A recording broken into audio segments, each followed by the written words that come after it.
you've started your weight loss journey, there's probably a few things that you'll have to give up, but they're probably not what you're expecting. Most people, when they start their weight loss journey, will give up their chocolate, their crisps, their sweets. They'll give up all the what they might refer to as fun foods and end up just eating really boring foods. I don't think you need to give those up when you lose weight, and if you want me to do another video explaining why, just let me know. But there are a few things that you will have to give up that you've probably never considered. And these are 5 things that came up for me that I've had to give up over the last 7-ish years on my journey to losing weight and keeping it off. And if you don't know me, hi, I'm Holly, and I lost 50 pounds back in 2019 to 2020, and I've been keeping that off ever since. I did that through building sustainable habits, and now I teach you how to do the same. So make sure you hit that subscribe button if you want to never miss another episode of Body Beyond the Scales. So one thing that I had to give up that I never really thought about until probably a few years after I'd finished my weight loss was the grudge that I was holding against myself for ever having put the weight on in the first place. And this is something that I end up talking to my one-to-one clients about quite often, especially when they're getting towards the end of their weight loss journey. Without realizing it, I'd ended up holding a grudge against myself for putting weight on. I kind of couldn't understand or comprehend why I'd got to that position in the first place, and it wasn't until I did some reflection through some journaling that actually I realized what was going on, or rather what had gone on. What I first needed to recognize is that that body had been serving me. I'd gone through a really emotional bout, and actually I'd probably been depressed for the best part of a year. And as part of that depression, I'd been doing a lot of emotional eating,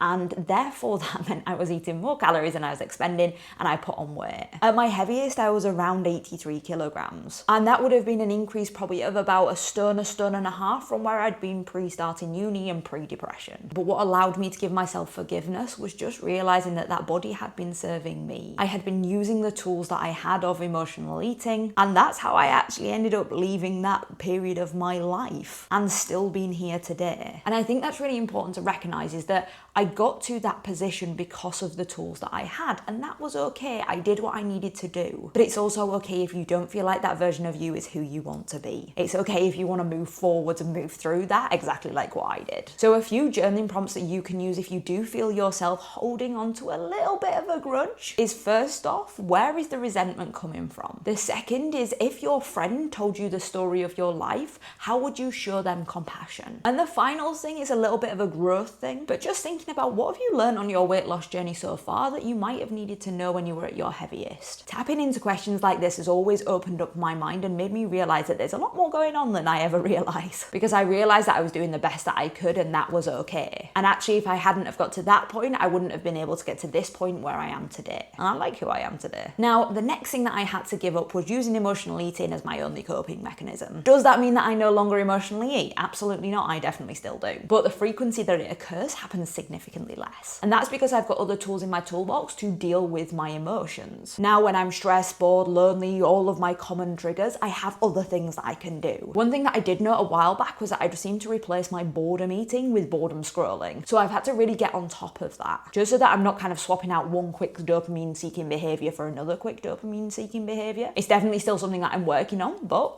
we've all got to make progress, you know? In terms of loneliness, I always plan times where I know loneliness might be its highest. For example, when my partner's out the house, I plan in things that will help me to feel social. That might mean a phone call, that might mean visiting a friend, that might just mean going out for a walk and saying hi to a person on the street. But doing all of these things helps me to reduce my incidence of emotional eating. I also have other tools like exercise and journaling, and these help me to just keep my kind of emotional state that little bit lower, or at least not in the heightened state that usually leads to emotional eating. So using both these long-term and short-term strategies is what has been useful. And if emotional eating is something that you struggle with, I've actually got an emotional eating toolbox where it's a 5-video walkthrough of exactly how to build yourself a better toolbox for when you get that drive to emotionally eat. I'll pop that in the description below. The next thing that I had to give up was eating food to people please. Now, we've all been there. We've all been round to our grandma's house and she's presented us with food and we felt like we had to eat it. Well, my entire family are like that. So whenever I went somewhere, I felt like I had to eat the food that was put in front of me. Part of that also came from a scarcity mindset, because it felt like all of the food that I ever wanted got eaten by my younger twin brothers. When they hit teenagers, they just wanted to eat everything.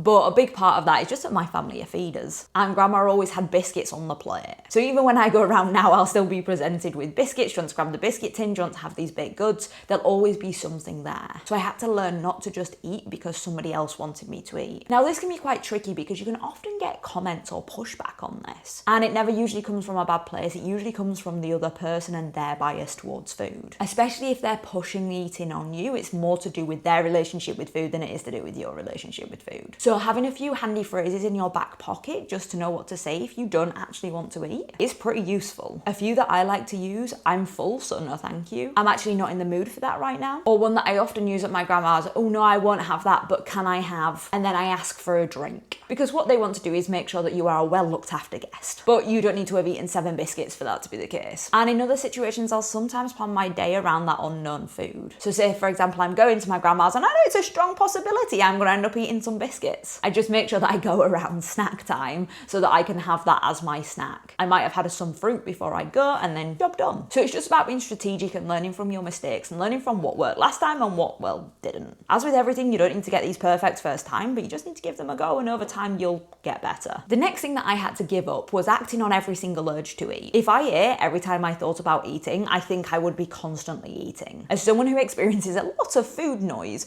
I tend to find that I think about food quite a lot. And even though I get a decent amount of protein and I get a decent amount of fiber in every single day, I still end up thinking about food a high amount. My partner and I often talk about our food noise, and for her, she doesn't really get any food noise and I get all the food noise. So we often have different strategies, which is quite fun to live with, but we often get different strategies for what affects our hunger. So I tend to find that I need food put out of sight, out of mind, because if I see the food, I'm likely to eat the food. On the other hand, Julia, my partner, forgets that the food exists, so the food, if it's out of sight, out of mind, really is out of sight, out of mind, and she'll just forget to eat it. Honestly, different worlds. But back to the point, not every urge to eat is an opportunity for you to eat. Sometimes you might be thirsty, you might be bored, you might be tired, you might not have moved your body in a while. You might be stressed and your body just wants to use eating as an opportunity to re-regulate. So when you first get that urge to eat, do a little bit of a temperature check. When was the last time that you ate, and did that meal have protein and fiber in? If it didn't, then make sure that you go get some protein and fiber. The next thing you might want to think about is, when was the last time that you had a drink? If it was several hours ago, you're probably just thirsty. The next thing that you might want to ask yourself is, how are you feeling energy-wise? When was the last time you moved your body? If you've been sat staring at your computer for the last 8 hours, then you're probably going to be having a bit of an energy dip. So if you go do some movement, even something like 10 jumping jacks whilst the kettle's boiling, you're going to be better off for it. And you might find that that urge to eat just goes away. And also just do a quick check-in with yourself. How are you feeling right now? That might give you some clues as to what you're actually feeling. For example, if you're feeling bored, you don't want to eat, you want to deal with the boredom. So you might have got that urge to eat, but we don't need to act on it. And I think this is really important to say, that we don't act on every single urge that we get day to day. I went to a conference not that long ago, and one of the questions that they asked was, what's an intrusive thought that you've had recently? And a surprising amount came down to kicking things. And mine was, when I go running, sometimes when I see a goose on the side, I'd be like, do you know what? I could boot a goose. However, I have never booted a goose, and I will never boot a goose. If you've just enjoyed hearing me say boot a goose a few times, then